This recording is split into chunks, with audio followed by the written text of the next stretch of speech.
மாத கடைசி ஆனாலே அதுவும் இந்த ஞாயிற்றுக்கிழமை வந்து அந்த மாதத்தோட கடைசி நாளில் வந்துடும். நமக்கு வேறு பட்ஜெட் ரொம்ப டைட்டாக இருக்குமா, நான்வெஜ் வாங்கலான்னு நினைப்போம். அன்றைக்கி தான் நான்வெஜ் ப்ரைஸும் இன்க்ரீஸ் ஆகிருக்கும். என்னடா பண்ணுறது, வீட்லேயும் டிசப்பாயிண்ட் பண்ணிக்கக்கூடாதுன்னு இருக்கும். முட்டை இருக்கே, அப்புறம் என்ன, ஒரு நான்வெஜ்ஜு வாங்கி சமைச்சு சாப்பிடும்போது என்ன சாட்டிஸ்ஃபேக்ஷன் டேஸ்ட் லெவல் இருக்கோ, நம்ம முட்டையிலேயே அந்த மாதிரி சூப்பராக கிரேவி வச்சு ஃபேமிலியை அசத்திடலாம்.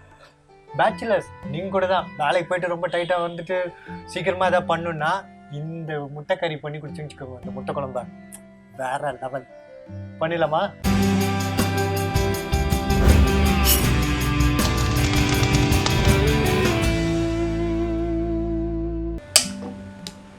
என் அன்பு வணக்கம். ஸோ இந்த முட்டை குழம்புக்கு வந்து கட் பண்ண வேணாம், எதுவும் பண்ண வேண்டாம், ரொம்ப ஈஸியாக பண்ணிடலாம். அதுக்கு முதல்ல நான் என்ன பண்ண போகிறேன், முட்டையை மிளகாத்தூள்லாம் போட்டு லேசாக வறுத்து நம்ம தனியாக எடுத்து வச்சுக்கலாம். அடுத்த ஸ்டெப்பு என்னென்னது நான் சொல்லிடுறேன். என்கிட்ட 5 முட்டையை நான் வேக வச்சுருக்கேன். அது வேக வைக்கும்போது இது மட்டும் ரொம்ப ரொம்ப முக்கியம். முட்டை தானே, முட்டை ஷெல்குள்ளே தானே இருக்குது, அதனால் உப்பெல்லாம் போட தேவையில்ல வேக போகுது அப்படின்னு நினைக்க வேண்டாம். உப்பில் நிறைய போரஸ் இருக்குது. போரஸ்னால் நுண்ணிய துளைகள்னு அர்த்தம். ஸோ நீங்கள் போடுற உப்பு கன்ஃபார்மாக முட்டைக்குள்ளேயே போய் சேரும். அதனால் உப்பு போட்டு வேக வைங்க. 10 மினிட்ஸ் பாயில் பண்ணால் கரெக்டாக இருக்கும் கிரேவிக்கு. ஆனால் 8 to 9 மினிட்ஸில் எடுத்துருங்க. ஏன்னா கிரேவியில் போட்டு நம்ம 1 நிமிஷமாவது கொதிக்க விடுவோம், அதில் பர்ஃபெக்டாக ஆகிடும். ஸோ அந்த மாதிரி நான் வேக வச்சுட்டேன். இப்போ நான் 1 டேபிள் ஸ்பூன் நான் எண்ணெய் சேர்த்துக்கிறேன்.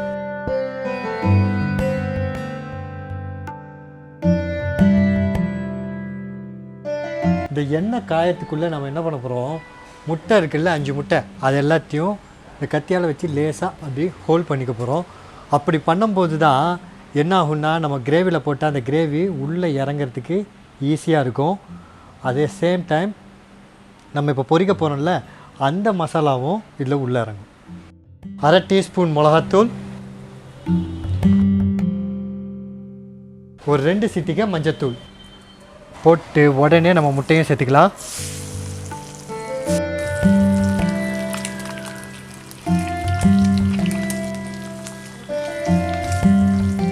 நல்லா சூப்பராக பொரிஞ்சு வந்துருச்சு. இப்போ நம்ம எடுத்துடலாம். சூப்பர். இதை அப்படியே தனியாக எடுத்து வச்சுக்கலாம்.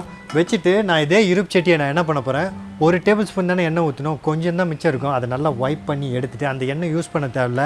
ஏன்னா அந்த மிளகாத்தூள்லாம் அதுக்கு மேலே எண்ணெய் ஊற்றி குக் பண்ணும்போது அது முருகி போயிடும். ஸோ அது கொஞ்சம் தான் இருக்கும். அது எல்லாத்தையும் நம்ம வைப் பண்ணி எடுத்துடலாம். நான் ஒரு 20 to 25 சின்ன வெங்காயத்தை மிக்சியில் போட்டு நல்லா கொஞ்சோண்டு தண்ணி ஊற்றி அரைச்சிக்க போகிறேன். உங்களுக்கு பெரிய வெங்காயம் யூஸ் பண்ணுறதா இருந்தால் நீங்கள் மீடியம் சைஸ் பெரிய வெங்காயம் ஒரு 2 போட்டு சின்ன 1 பாதியமாக கட் பண்ணி மிக்சியில் போட்டு நல்லா மைய அரைச்சிருங்க. தக்காளி வந்து ஒரு 3 தக்காளியும் தனியாக நான் அரைச்சிக்க போகிறேன்.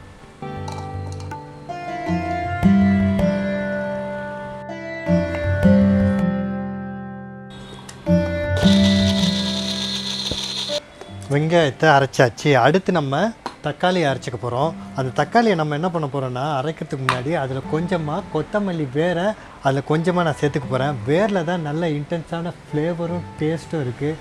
அதனால் நீங்கள் எந்த டிஷ்ஷு பண்ணுறதா இருந்தாலும் அதில் கொத்தமல்லி சேர்க்குறீங்கன்னா வேரை முன்னாடி சேர்த்துருங்க. அப்போ தான் அதோடய டேஸ்ட்டு வேறு லெவலில் இருக்கும். நீங்கள் பண்ணி பாருங்களேன். இந்த சின்ன சின்ன விஷயம் உங்கள் டிஷ்ஷோட டேஸ்ட்டை ஃப்ளேவரை வேறு லெவலில் கூட்டிகிட்டு போகும். இதை நான் போட்டு அரைச்சிக்கிறேன்.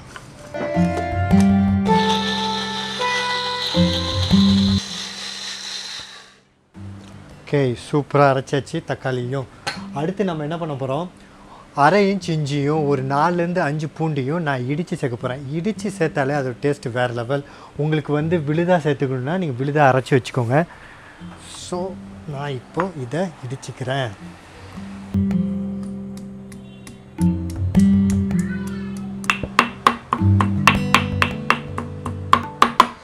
ஓகே, இப்போது நம்ம ஸ்டார்ட் பண்ண வேண்டியது தான். அதுக்கு நான் 2 டேபிள் ஸ்பூன் நான் எண்ணெய் சேர்த்துக்கிறேன்.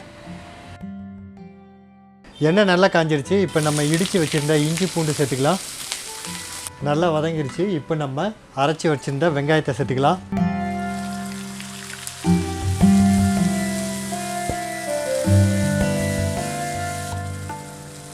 இந்த வெங்காயத்தை போட்டு ஒரு 7 to 8 மினிட்ஸ் ஒரு மீடியம் ஃப்ளேமில் வச்சு நல்லா வதக்குங்க. உங்களுக்கே நல்லா தெரியும், நல்ல ஒயிட்டாக இருந்த வெங்காயம் வந்து இந்த குக் ஆகும்போது நல்ல ப்ரௌனிஷ் கலரில் மாறி வரும். அந்த டயத்தில் நம்ம சேர்க்க வேண்டிய மசாலா இந்த மிளகாத்தூள் மல்லித்தூள் இது எல்லாத்தையும் நம்ம சேர்த்துக்கலாம். வெங்காயம் நல்லா வதங்கிடுச்சு. காரத்துக்கு ஏற்ப மிளகாத்தூள் சேர்த்துக்கோங்க. நான் 1/2 டேபிள் ஸ்பூன் சேர்த்துக்கிறேன். ஒரு 3 சிட்டிகை மஞ்சத்தூள், 1/2 டேபிள் ஸ்பூன் மல்லித்தூள், அதோட 1/2 டீஸ்பூன் நான் கரம் மசாலா சேர்த்துக்கிறேன். இப்போ நம்ம அரைச்சி வச்சுருந்த தக்காளியை சேர்த்துக்கலாம்.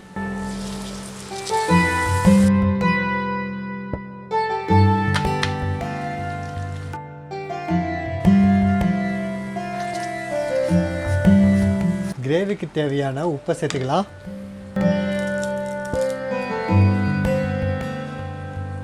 தக்காளி ஊற்றி கொதி வர ஆரம்பித்த உடனே நம்ம என்ன பண்ண போகிறோம், தயிர் சேர்த்துக்க போகிறேன். ஒரு 2 டேபிள் ஸ்பூன் தயிர் சேர்த்துக்கலாம். தக்காளியும் தயிரையும் போட்டு ஒரு 3லேருந்து 4 நிமிஷம் கொதிக்க விட்டால் போதும். அந்த தக்காளி பச்சை வாடெல்லாம் சீக்கிரமாக போயிடும். ஏன்னா நம்ம அரைச்சி போட்டிருக்கோம்ல, ஸோ ஈஸியாக போயிடும். ஸோ உங்களுக்கு வேணுன்னா கூட இன்னும் கொஞ்சம் எக்ஸ்ட்ரா 2 மினிட்ஸ் விட்டால் கூட ஒன்றும் பிரச்சனை இல்லை. ஸோ நம்ம இப்போ என்ன பண்ண போகிறோம், மல்லியை போட்டு முட்டையை போடுறதுக்கு முன்னாடி நம்ம மிளகு சேர்த்துக்கலாம். என்ன இந்த டிஷ்ஷில் திடீர்னு மிளகு சேர்க்குறாரு அப்படின்னு உங்களுக்கு தோணுச்சுன்னா, நம்ம சேனலுக்கு இந்த வீடியோ மூலமாக தான் ஃபர்ஸ்ட் டைம் நீங்கள் வரீங்க. So welcome to SivaRaman kitchen. கீழே டிஸ்கிரிப்ஷன் பாக்ஸில் ஒயம் ஆடிங் பிளாக் பெப்பர்ன்ற வீடியோ லிங்க் இருக்குது. கிளிக் பண்ணி பாருங்கள். மிளகோட வரலாறும் சிறப்பும் மருத்துவ குணமும் ரொம்ப ரொம்ப அபூர்வமானது. நீங்கள் அதை பார்த்துட்டிங்கன்னு வச்சுக்கோங்க, வியந்து போயிடுவீங்க. ஸோ கன்ஃபார்மாக போய் பாருங்கள்.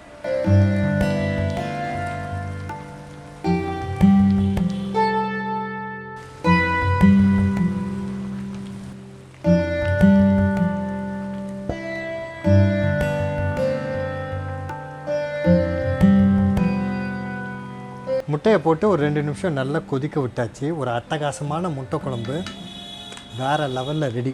நம்ம சேனலில் வர வீடியோஸ் எல்லாம் உங்களுக்கு பர்சனலாக வாட்ஸ்அப்பில் நோட்டிஃபை பண்ணுமா? எனக்கு ஹாய் மட்டும் ஒரு வாட்ஸ்அப் பண்ணுங்கள்.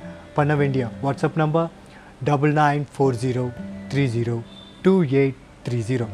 இந்த வீடியோ பிடிச்சிருக்குல்ல, அப்போது சப்ஸ்கிரைப் பண்ணி ஷேர் பண்ணுங்கள். ஏன்னா life is better when we share.